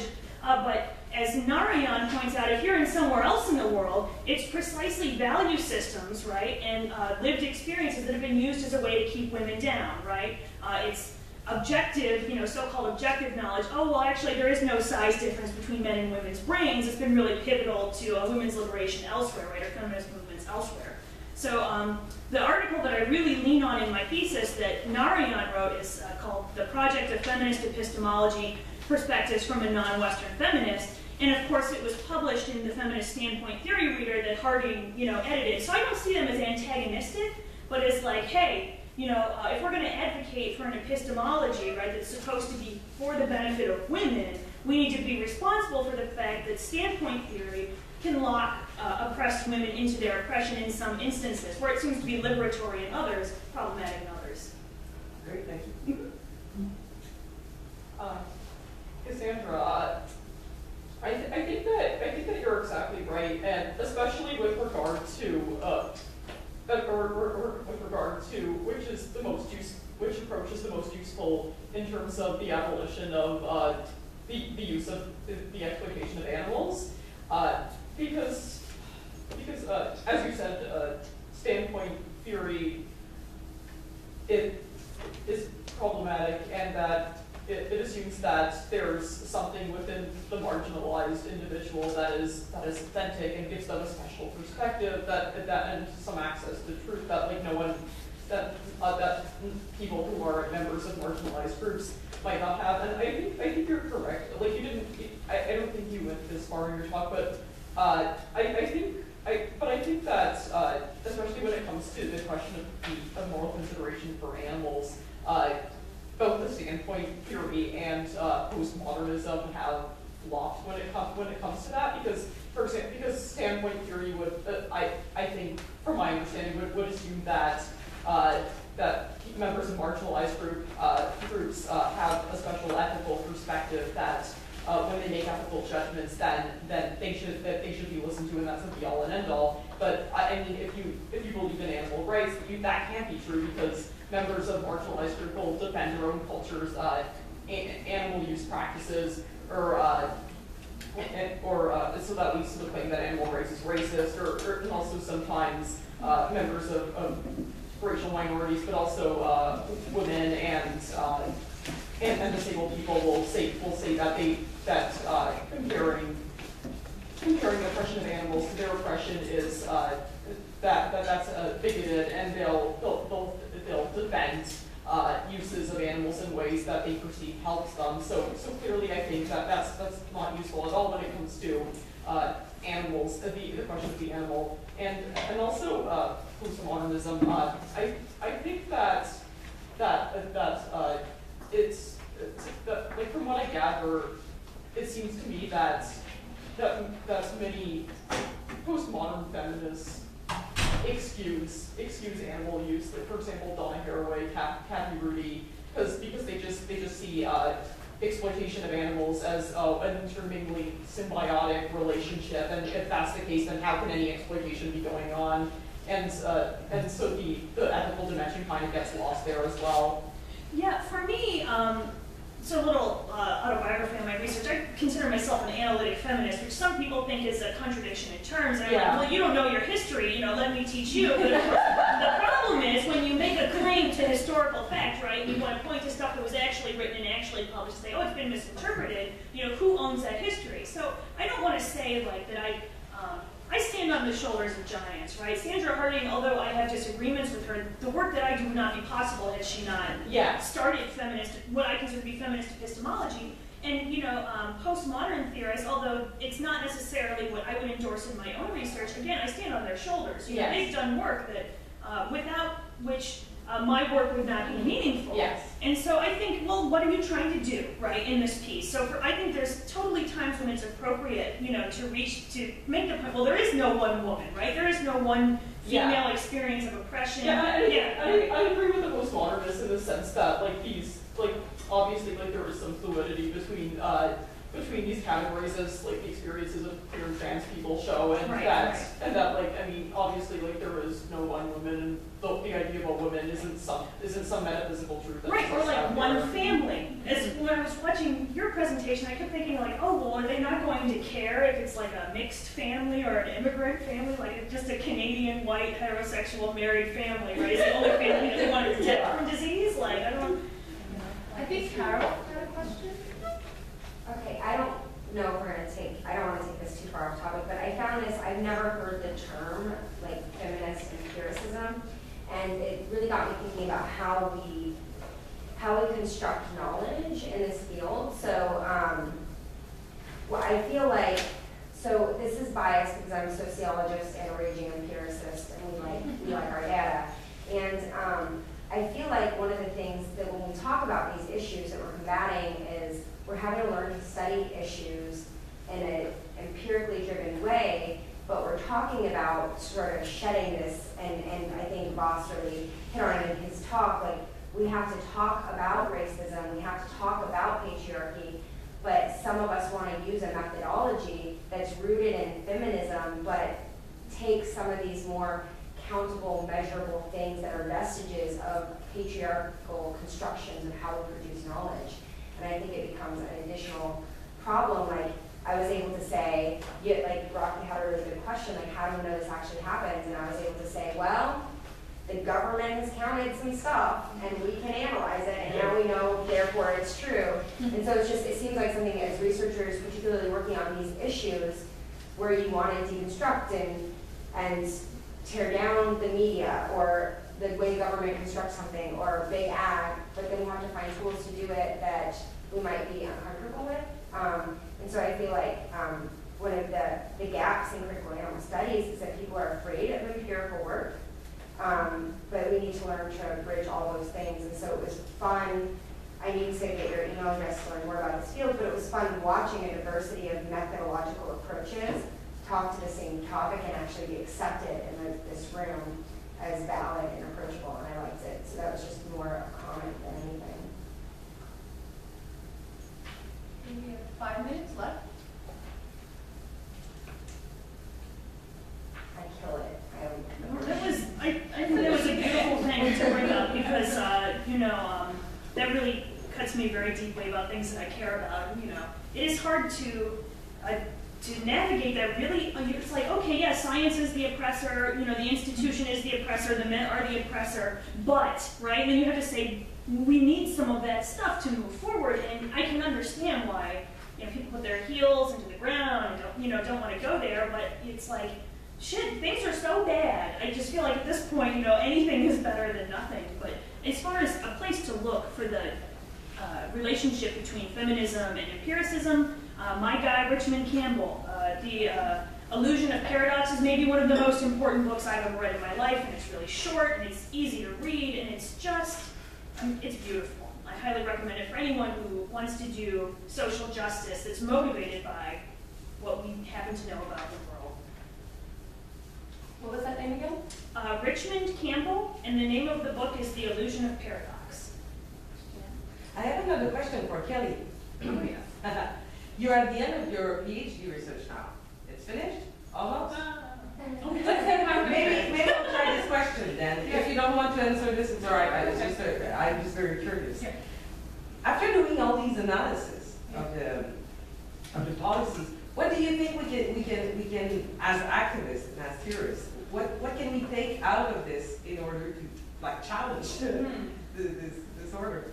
Yeah, because I've been thinking about this too, and that's part of the reason why, I would hate to say that my dissertation proposal was motivated by a comic, but it sort of was. Like, there's this comic of a cow, a pig, and a chicken, and they're at a chalkboard, and swine flu, avian flu, mad cow disease, like, what else can we do to make people vegan? And they're sort of brainstorming about this, right? And I'm thinking, it's true, we have these huge policy reforms that are so tied to nation making, so tied to our history of colonialism. Food colonialism too, like all the policy documents about food safety in the 70s are about targeting oil-rich countries that are cereal-based and changing their diets and exporting animals to do this and then also creating a double market now for the wheat that we can export to feed these animals after we, impose this on them. But in terms of activism, I think that we really do have to undermine and maybe accept material resistance in a certain sense, that science has failed to control zoonotic disease, like, by and large. And we keep framing these as new interventions, but they're not. We killed 12 million chicken back in 2010 or 2008 in Canada, and I think it's starting again this month. Well, we just did it in December with the avian flu outbreak in British Columbia, like millions. So I think we really have to highlight the fact that these interventions fail time and time again, and that this is not a safe or sustainable practice, regardless of how much we bleach our cutting boards. And when you go on these sites, do you only have, on these websites, like these official federal websites, do you only see all this beautiful rhetoric that you showed, like food safety, caring about our people, saving lives, stuff like that? Or do they actually give data and pictures of actually what happened? Oh, yeah. Can you find it?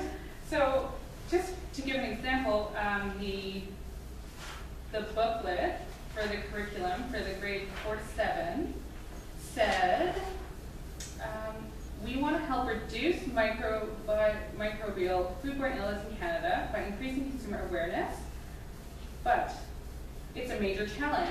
Health Canada estimates there are approximately 2 million cases of foodborne illness every year, and it costs society more than $1 billion. So they frequently admit that they fail, Okay. but then they frequently advance the same solutions that are just repackaged over and over again as male scientific intervention and domination of that they relegate to nature. So I think in terms of activism, it might be helpful, because if people don't care about the environment, they don't care about animals, they don't care about global food relations, they might care about their own personal bodily safety, if we can put it that way. But I think it's also important to consider these food laws in terms of Canada really going the way of law and order in terms of its prison system, in terms of mandatory minimum.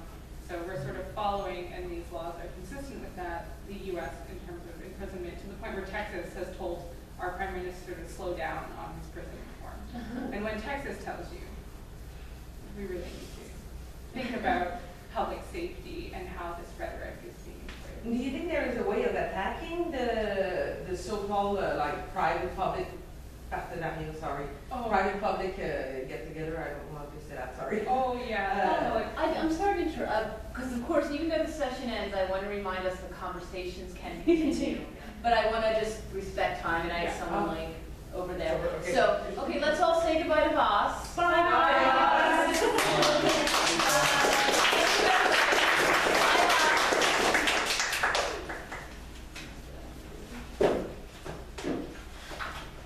Right, an apology to Corinne in case she got hung up on. I think she did. It was sad. This is that second. Oh, wonderful. I can't wait to read this. It's like very sad. That's good. That's good. I feel like you have a more likely to go see hierarchical linear model. Read the discussion. I am, as it turns out. I actually have a linguistic regression today, but I just I know. passed it out. Those were wonderful questions. Remember to get your email, and then I'll send you. We're going to take photos with banners, and then lunch is going to happen.